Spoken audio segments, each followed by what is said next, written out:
quelques mots, en quoi consiste cette formation aujourd'hui?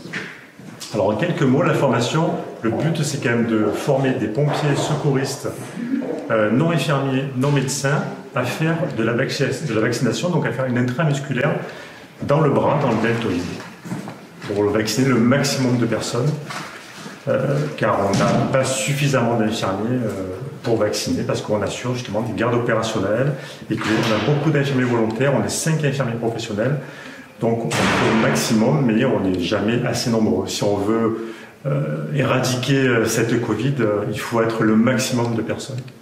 Et là, par exemple, les sapeurs-pompiers sont formés aujourd'hui. Ensuite, à quel moment ils seront opérationnels sur le terrain, justement? Alors, ils sont formés aujourd'hui. La formation dure 2 heures.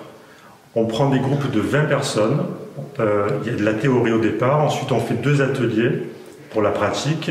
À l'issue de cette pratique, ils ont une demi-journée de formation d'encadrement avec un infirmier sapeur-pompier pour le geste sur une vraie personne, en fait. Et à l'issue de cette demi-journée, ils sont autonomes, mais entre guillemets autonomes, parce qu'il y aura toujours un infirmier ou un médecin du 3SM qui sera présent pour gérer, manager, encadrer et avoir quand même toujours un œil.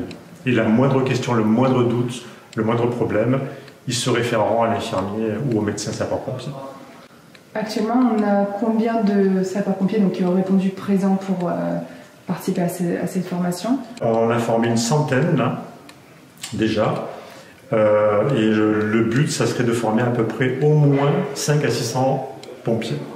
On fait à peu près entre 1000 et 1200 vaccins par jour. Et plus on a de monde, plus on vaccinera.